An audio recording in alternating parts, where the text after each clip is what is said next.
Hello children, let us recall what we understood in the previous session. In the previous session, we understood about the magnetic moment, which is very important property for bar magnet, and we understood how this magnetic moment could be calculated for different configurations. And in this session, we are going to understand with the magnetic field and magnetic field strength, and that has another name, magnetic induction also.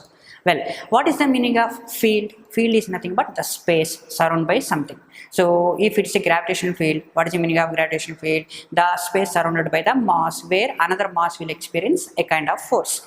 And in the same way, the magnetic field could be also defined like the space surrounded by the bar magnet where another bar magnet or another magnetic pole would experience some force. And let us try to understand how to define the strength of the field. That is nothing but magnetic field strength, and sometimes it is denoted by the letter B. The field strength or magnetic induction both have the same meaning. The magnetic induction or magnetic field strength, which is defined as the force experienced by unit magnetic pole. So every magnet we have, as we know, every magnet will have a two poles, the north pole and south pole. If we assume there is a unipole is existing, actually unipoles do not exist, but if I assume if the unit poles are existing, and if I keep that unit pole inside at any point of the magnetic field, definitely it will experience some force. If it is facing the like pole, it will experience the repulsion force. If it faces the unlike pole, it will experience the attraction force. So the amount of force it experiencing per unit field, what is this? M, magnetic pole strength. So the force experienced by unit magnetic pole will be called as a magnetic field strength, or it has another name, magnetic induction. What is the unit for it? The unit for it is nothing but Newton per ampere into meter. Sometimes it is also called as joule per ampere into meter square. This is the unit for magnetic field strength. Now, how to imagine this magnetic field strength? By using the field lines of force. What is the meaning of magnetic field lines? Magnetic field lines are nothing but the imaginary paths traversed by unit pole inside the magnetic field. If I imagine, so this is the bar magnet, and here I have one small unit magnetic pole. Let us suppose it's a north pole, one unipole that has kept inside the field. Then it will traverse along particular path inside this field, inside the magnetic field of this bar magnet. Then it will it will go in certain path. That path will be called as a magnetic field line or magnetic field line of force. So magnetic field line of force, it is nothing but what? The imaginary path traversed by unit north pole inside the magnetic field. Now let us look into the properties of magnetic field lines. What are the properties? What are the properties? Unlike electric field lines of force, the magnetic field lines are closed loops, whereas electric field lines are, there never be formed the closed loops. Why I am calling these as a closed loops? Because let us look into this. I have a south pole and north pole. The field lines, as in case of the electric field lines, there they will start from positive charge and ends on negative charge. Here they will start from north pole and ends on the south pole. Actually, outside of the bar magnet, the field lines will go from north pole to south pole, whereas inside it, they will go from south to north. This is what will be happen. In the same way, I can imagine like this. So outside the bar magnet, the field lines will be originate from north pole and ends on to south pole. But inside it, they will go from south pole to north pole. Since there is no starting point, there is no ending point for this field line, it is always called as a closed loops. So unlike electric field lines, the magnetic field lines are always forming closed loops. And at any point upon, inside the magnetic field, if I draw one tangent, and this tangent will give the direction of magnetic field, and no two magnetic lines of force will intersect with each other. If they intersect, what will happen? At the point of intersection, they should have a two directions of magnetic field, which is not possible. So at any point, the magnetic field will have a unique direction, and that direction is nothing but the tangent drawn at any point upon the magnetic field line of force. This is the tangent I have drawn, and in this direction only magnetic field strength will have a direction. and then the relative number of magnetic field lines of force will gives you the idea of strength of the magnetic field. If there is some region where all the field lines are crowded with each other, let us suppose they are all crowded at some region, then I can assume that this at that region the field strength is high.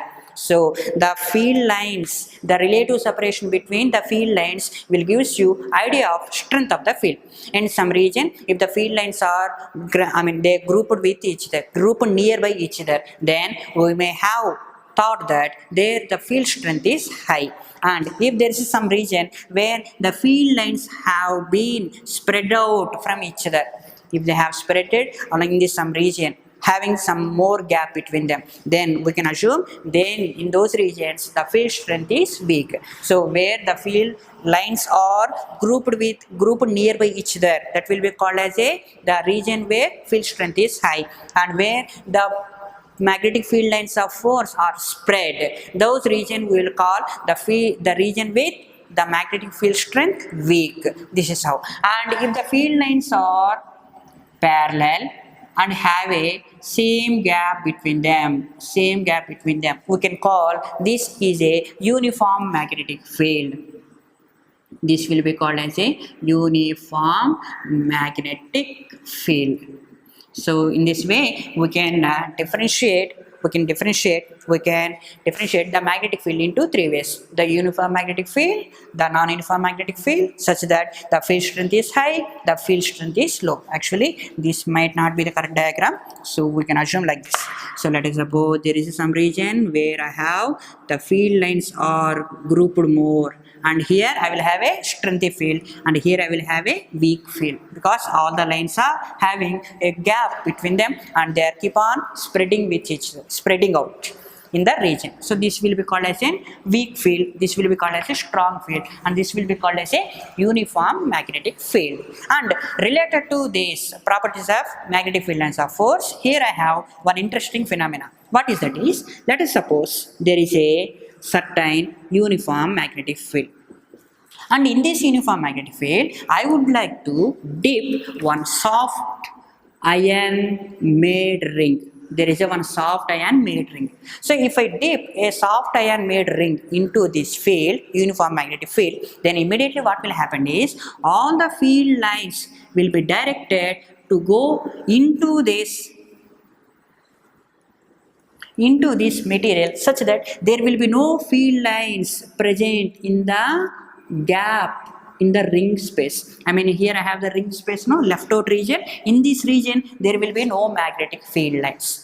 Okay, shall I repeat again? If there is some ring which is dipped into field, let us suppose this is the ring, that's what I dipped here. Now if this ring is, let us suppose it's soft iron made ring, if this is dipped into uniform magnetic field, then all the field lines will go into this ring part, such that there will be no field lines or confined to this region, are confined to this unmaterial region. So this will be called as the magnetic shield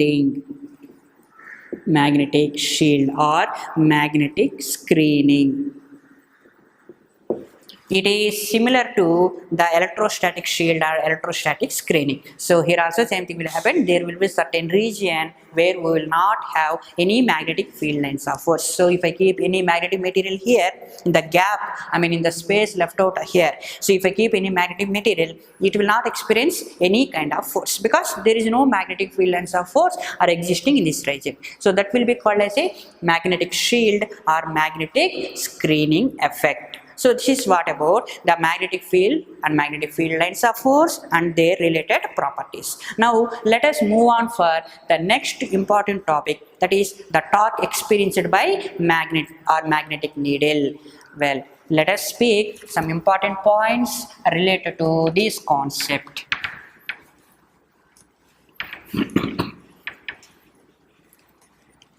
Well, so whenever the bar magnet or magnetic needle is suspended inside the magnetic field, so let us suppose Here I am going to speak about the torque experienced by bar magnet inside the uniform magnetic field. Let us suppose there is a uniform magnetic field. As I told you, the field lines will be parallel lines and they have a same gap among them.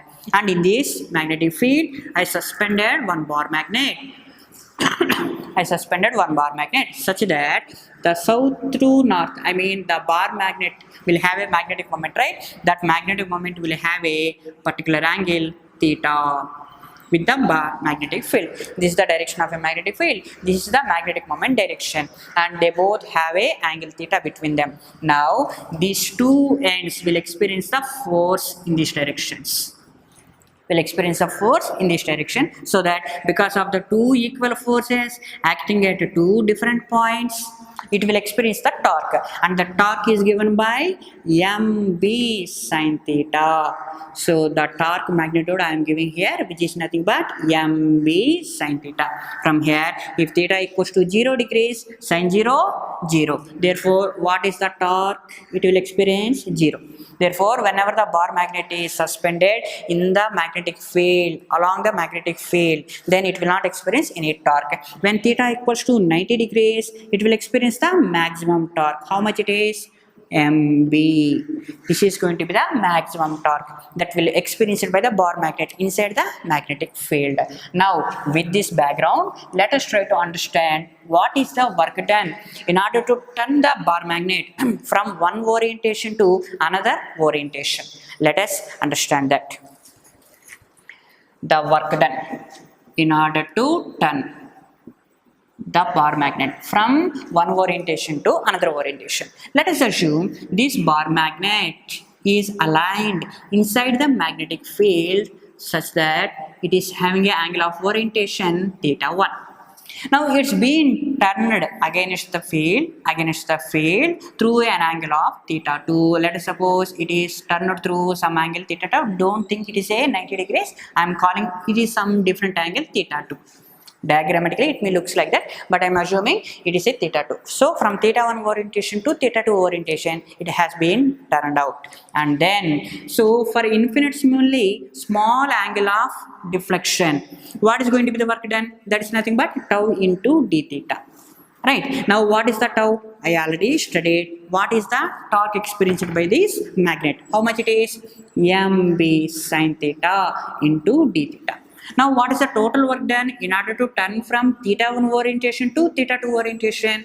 That can be written as integral theta 1 to theta 2 mb sin theta d theta, and this will gives you minus mb times of cos theta 2 minus cos theta 1. This is going to be the work done, and this can be also written as mb times of cos theta 1 minus cos theta 2. Cos theta 1 minus cos theta 2. This is the work done formula. Okay, done. So now let us suppose the magnetic needle has been turned from the parallel position to some 90 degrees or some angle theta. So here I am assuming theta 1 equals to 0 degrees and theta 2 equals to some angle of orientation theta. Then what is going to be the work done now? Cos 0 is 1. Therefore the work done can be calculated as mb times of 1 minus cos theta. mb times of 1 minus cos theta. This is going to be the work done. And since we understood the work done, that we have how much work done we have to spend to turn it from one orientation to another orientation. Inside this magnetic field, it will have a certain amount of potential energy too. And what is that amount of potential energy? It will pertains. So here we are going to see the potential energy possessed by bar magnet inside the magnetic field. So we know already this concept. What is it? The work done inside the magnetic field generally equals to the change in potential energy, which is nothing but the final potential energy minus initial potential energy. Now let me take up the formula what we have derived so far. This could be written as minus mb cos theta 2 minus mb cos theta 1. Shall I think like this? this expression minus mb cos theta 2 plus mb cos theta 1 is there, that I am rearranging like this, minus mb cos theta 2 minus of minus mb cos theta 1. So this could be called as a final potential energy, this could be called as a initial potential energy. Now these can be in general can be written as a minus mb cos theta. This is the potential energy formula inside the magnetic field. Now if theta equals to 0 degrees, what is the u? Minus mb. And if theta equals to 90 degrees, what is the u? 0. If theta equals to 180 degrees, what is the u? Plus mb. Then what is the meaning of these three? This is called as a highly stable equilibrium, and this will be called as a stable equilibrium. This will be called as a highly unstable equilibrium. So whenever the potential energy is 0, it is said to be it is under equilibrium, and if the potential energy is negative, that will be regarded as a highly stable equilibrium. So this will be considered as a highly stable equilibrium, this is stable equilibrium, and this is highly unstable equilibrium. When the angle of orientation is lies between 90 degrees to 180 degrees, it is said to be have unstable equilibrium. When it is 180 degrees, then it is considered as a highly unstable equilibrium. So hope you understood all these things. We understood what is the torque, what is the work, and what is the potential energy. Now based on these three concepts, let us do two simple illustrations. Okay, right. For better understanding of concept, it is always advisable to do more number of problems. So let us look into these two illustrations. Here I have the two problems. Let me write the first one and then we will go for the second one. So it is the first question. A magnetic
And so let us do the small sum.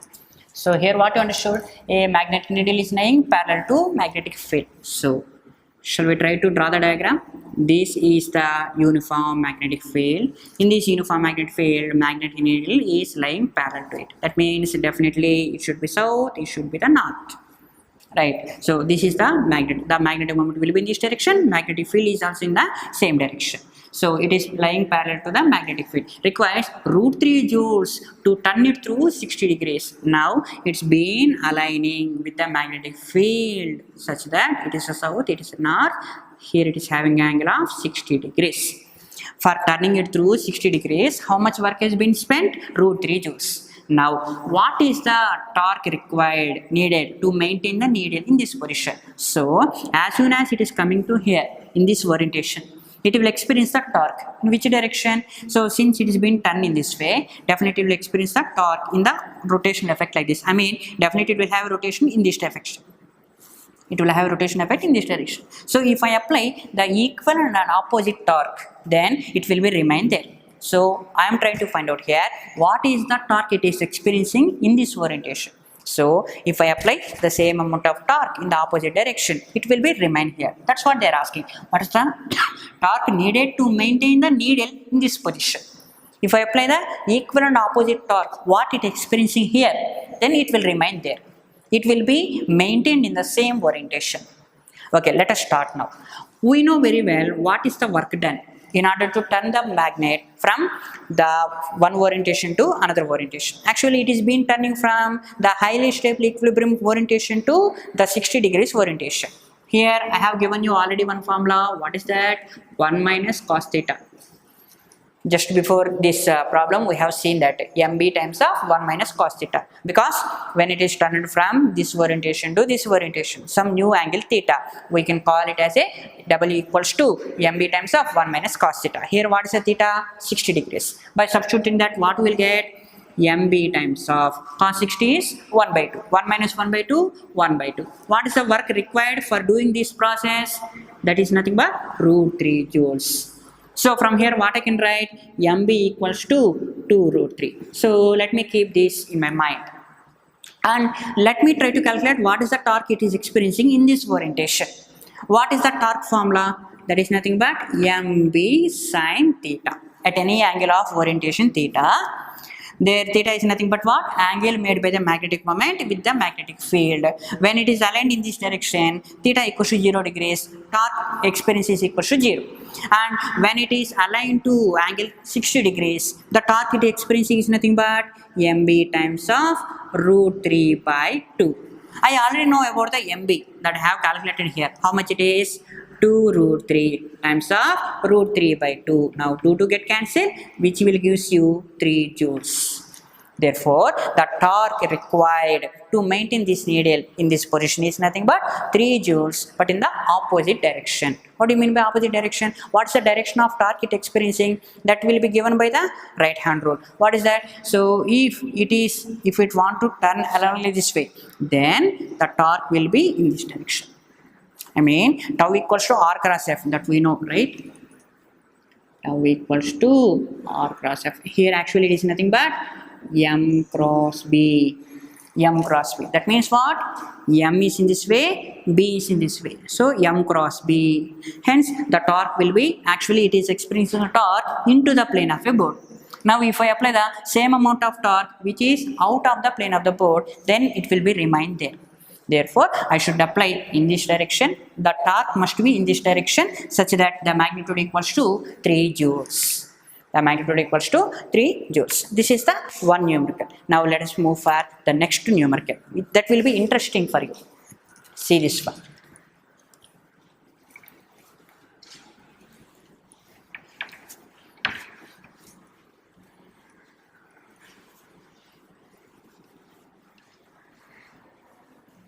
Here we have the next numerical, which is quite interesting from, see this one. It's a second sum that we are going to see here. A bar magnet of magnetic moment m1,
So this is the problem where we have the two bar magnets.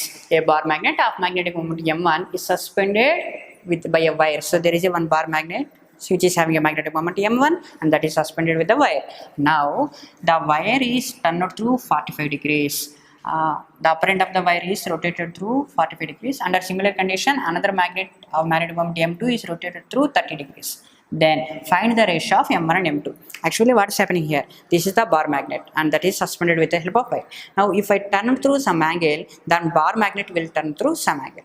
So when it is turned through some angle, let us suppose the bar magnet has turned through 30 degrees. For the first bar magnet, it is through the 45 degrees. So it is the first one and that have turned through some angle. Therefore, it will be turned by 45 degrees. Under the similar condition, another bar magnet having the magnetic moment m2 that has twisted with the wire such that the bar magnet will turn through 30 degrees. Now, based on this information, they ask to calculate what is the ratio of m1 to m2. Just to think of this problem, we will do this problem. I will tell you the solution for this problem in the next session.